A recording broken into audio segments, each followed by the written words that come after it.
Alors, bienvenue dans cette légendaire vidéo qui va faire de vous des spécialistes, spécialistes pour trouver la règle d'une fonction trigonométrique. Alors d'abord, vous voyez les jolies courbes.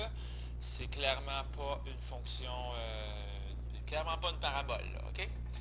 Alors, je vais y aller tout de suite avec quatre petites étapes en or qui, selon moi, vont vous amener vers la grande vérité. La première, ce serait de trouver l'amplitude et l'amplitude, ou plutôt de trouver le paramètre A. Tiens, écrivons ça ici. Le paramètre, ouais, trouver le paramètre A. Le paramètre A. OK. Alors, comment qu'on va faire ça? Bien, on va aller chercher ici, voyez-vous, il y a un maximum qui vaut 4. Il suffit de lire sur l'axe des Y. Bon, en fait, on ne sait pas si c'est Y, mais... Et ici, on a un minimum qui vaut 0. Donc, on se doute que l'amplitude va être de 2. Alors, comment on fait pour le trouver? C'est tout simplement le maximum moins le minimum divisé par 2. Alors ici, comme première étape, je ferais tout simplement 4 moins 0 divisé par 2 égale 2 égale A. Donc ça, c'est mon amplitude qui vaut 2. Alors, on sait que la règle qui est Y est égale à A sin B, X moins θ plus K, bien, on connaît maintenant le paramètre A, il est démystifié. On aurait pu également trouver un paramètre A qui vaut moins 2, mais on est très bien capable de trouver la règle avec un paramètre A qui vaut 2. Et on peut le voir ici, 2. Et en passant, allons donc tout de suite trouver le paramètre K. Ah, le paramètre K, ben, je ne sais pas si vous vous souvenez, mais j'associais le paramètre K à cette espèce de ligne médiane, celle-là qui coupe en deux la fonction trigonométrique, ou en tout cas le graphique. Et tout ce qu'il suffit de faire, ben, c'est de faire le maximum plus le minimum divisé par 2. Parce que quand on fait le maximum plus le minimum divisé par 2, c'est comme si on trouvait la moyenne entre le max et le mix et le min. Donc, c'est un peu pour ça que je vous invite fortement à faire ici 4 plus 0 divisé par 2, ce qui va donner 2, et ça, c'est mon paramètre K. Et il est maintenant démystifié. Alors, jusqu'à présent, on a Y est égal à 2 fois sin de quelque chose plus 2. Alors, on a trouvé la moitié de l'énigme. Ensuite, on va trouver le paramètre B. Et je vous rappelle ceci, hein, que la période, c'est 2π sur B. Là, présentement, qui est-ce qu'on connaît? C'est la période qu'on connaît. On la connaît, la période, parce qu'elle est dans le graphique. Allez voir dans votre graphique. Quelle est la période? Bien, la période, c'est l'espace nécessaire que j'ai besoin pour faire un cycle complet. Et là, on le voit ici, très bien, que de là à là, j'ai fait une période, et cette période-là mesure de 0 à pi, donc elle mesure pi. Alors, on a fait un aller-retour avec un accroissement de pi unité. Tiens, ici, on va écrire θ sur la variable indépendante. Je vais même faire des étoiles pour vous montrer que de là... Ah, mon étoile ne marche pas! Je suis très malheureux de ça. Bon. Ah, elle est de retour. Je suppose qu'elle va encore me faire jouer des petits tours ici. Alors, on a une étoile jusqu'à l'autre étoile. Alors, puisque la période, c'est 2π sur B, je vous invite à réaliser que si on fait 1 fois 2pi divisé par p, ça va donner le paramètre b. Nouvelle formule. Ouvrez vos esprits. B est égal à 2pi sur p. Alors, B égale à 2pi sur p. Et il est où, p? Il est dans le graphique. Allez voir votre graphique. C'est super important. Donc, allons-y. Dans notre histoire ici, troisièmement, le paramètre b qui est égal à 2pi sur pi. Ce qui donne 2. Wow! On est vraiment rendu presque à la fin. Ah, c'est le festival du 2. 2, 2, 2, 2, 2. Je pense que je vais effacer ça ici.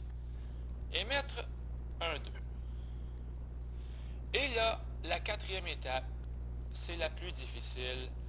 Trouver h.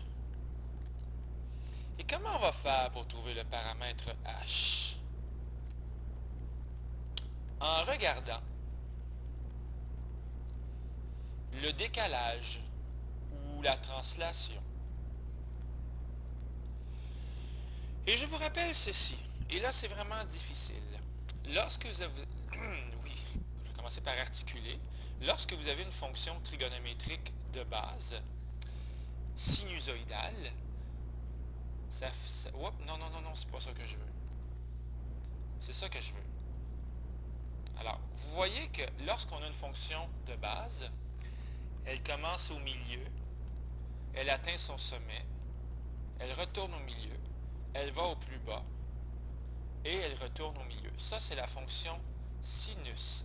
J'ai bien dit sinus, hein, de base. Alors, regardez ici, on a la même affaire. On commence au milieu, on s'en va au sommet, on retourne au milieu, on s'en va en bas. Je ne devrais pas dire sommet, je devrais dire on s'en va au maximum. T'sais. Ici, au minimum, et finalement, on revient au milieu ou à la quantité médiane. Parce que la médiane, ça veut dire on est autant de fois en haut qu'en bas. Donc, ça m'invite à voir dans ce graphique-là qu'elle n'est pas décalée. Ici, on n'a pas de décalage. On n'a pas de décalage parce qu'on commence au milieu. OK? Ça ne sera pas toujours le cas. Donc, présentement, dans mon aventure, le paramètre h, my God, c'est vraiment, vraiment affreux ce que j'ai écrit là tantôt. Hein? C'est pas x moins h, mais c'est θ moins h. Comme ça. Et là, on réalise qu'il n'y en a pas de décalage. Fait que c'est 0. Alors, morale de l'histoire, y est égal à 2 sin de 2θ plus 2. OK. En passant, là, je voulais pas fermer mon fichier. C'est pas grave. Regardez ce qui se passe, là. On va... tiens, tantôt, on avait un paramètre A de 2. C'est ici. On avait un paramètre B de 2. Puis on avait un paramètre K de 2. Facile à retenir, c'était juste des 2. Puis le graphique a exactement cette allure-là dans les notes de cours. Qu'est-ce qui arrive si on a un paramètre H? Regardez. Si le graphique était comme ça, on part au milieu, mais on s'en va vers le bas. Donc, il aurait fallu un décalage. Ici, on part en haut. On va vers le bas. Donc, c'est vraiment d'être attentif où est-ce que ça commence. Bien, ça commence au milieu et en montant lorsqu'il n'y a pas de décalage. Bon. Alors, je vais revenir à mon document que je ne voulais pas faire disparaître. On va faire l'autre. Attention, on est rendu au prochain. Alors, ici, c'est parti. Alors, on va appliquer l'Évangile pour trouver les 4 trucs pour trouver, dans le fond, la règle. Alors, tiens, on va vraiment laisser notre marque dans le graphique. Comme ça. Non, là, c'est un petit peu trop. Comme ça. Donc, on a notre espèce de prison. Là. On voit très bien que le maximum, c'est 5. Hein, le maximum ici, c'est 5. Et le minimum, c'est moins 15. Puis là, on voit que la fonction, elle ne commence pas au milieu, elle commence au plus bas. Donc, étant donné qu'elle commence au plus bas, il va y avoir un h quelque part. Alors, allons voir ce que ça donne. Alors, première étape, le paramètre A, bien, le maximum moins le minimum divisé par 2, ce qui va donner 10. Ensuite, le paramètre, pas le paramètre B, mais le paramètre K, qui est le maximum plus le minimum divisé par 2, ce qui va donner moins 5. Alors, on le voit, le moins 5 est ici, comme ça. Le paramètre B, qui est égal à 2pi sur P, bien, la période, elle est où? La période, on la voit partout, partout. On pourrait la voir de là à là. Ah oui, on la voit bien ici, hein? Alors, la période de 8 à 24, donc la période, c'est égal à 16. 16 quoi? On va dire que c'est du temps. On va dire que c'est quelque chose qui a rapport avec le temps. Puis je sais pas, ici, ça pourrait être une hauteur. Mais oui, ça pourrait être ça, une hauteur en mètres. Donc, le paramètre B vaut 2pi sur 16, ce qui vaut donc pi sur 8, comme ça. Et là, regardez bien ce que je vais faire. Si la fonction n'était pas décalée, elle commencerait ici, terminerait là, et on aurait le look suivant. Elle commencerait au milieu en montant. On descend et on remonte.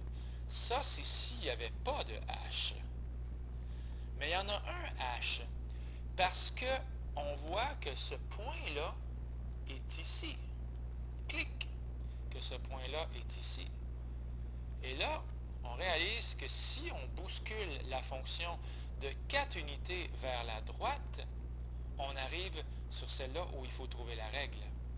Donc, on voit que h égale 4. Morale de l'histoire, la règle va être y est égale à 10. 10 sin, d'où Jésus que j'ai mal écrit mon 10. 10 sin pi sur 8 t, à cause j'ai pris t ici, moins 4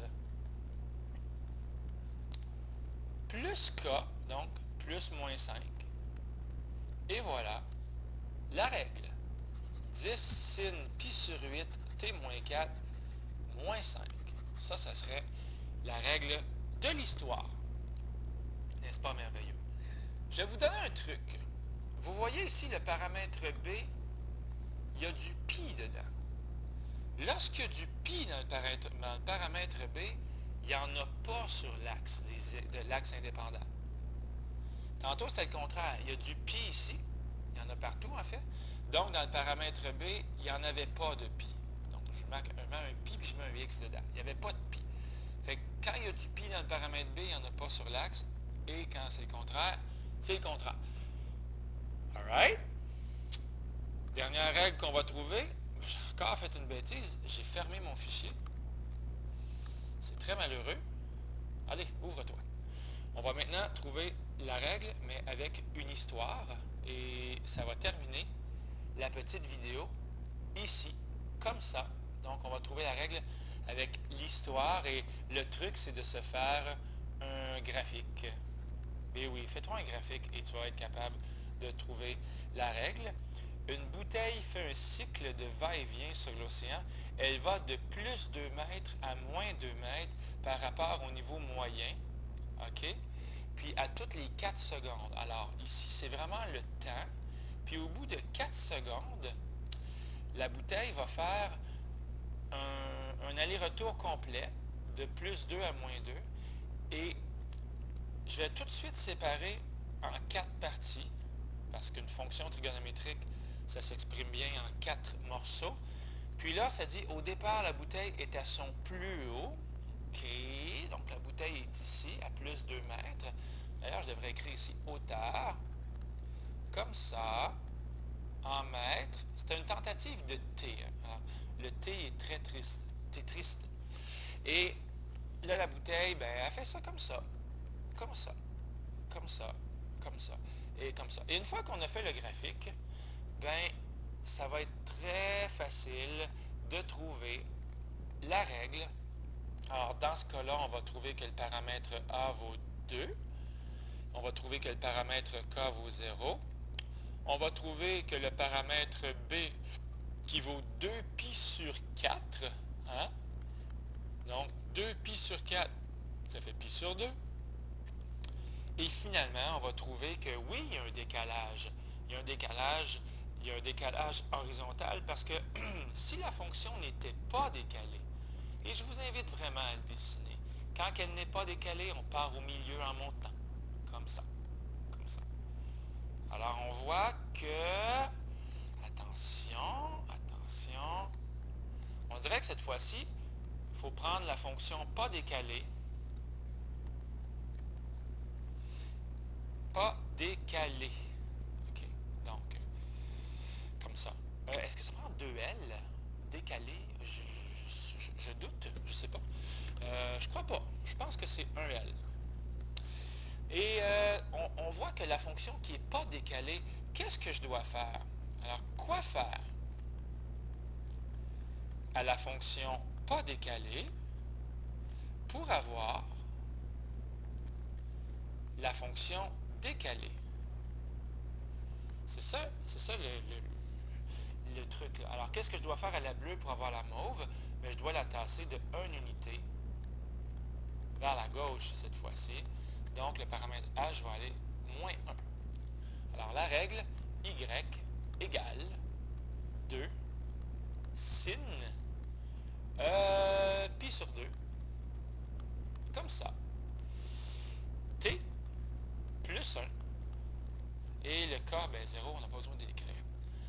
Là, il existe plein de versions différentes. On aurait pu prendre le point bleu qui est ici et de le tasser de 3 unités pour l'amener ici. C'est peut-être pas un bon choix de crayon, mais on aurait pu trouver ceci. Y est égal à 2 sin pi sur 2. T moins 3 aurait été une bonne réponse. Et on va voir dans la vidéo prochaine qu'on aurait très bien pu écrire 2 cos pi sur 2 t, avec pas de décalage, pas de h, parce qu'elle commence à son sommet.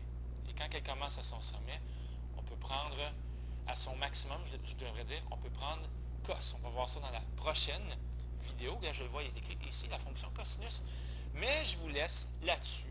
Voilà, aussi froidement que ça. Alors, bonne soirée.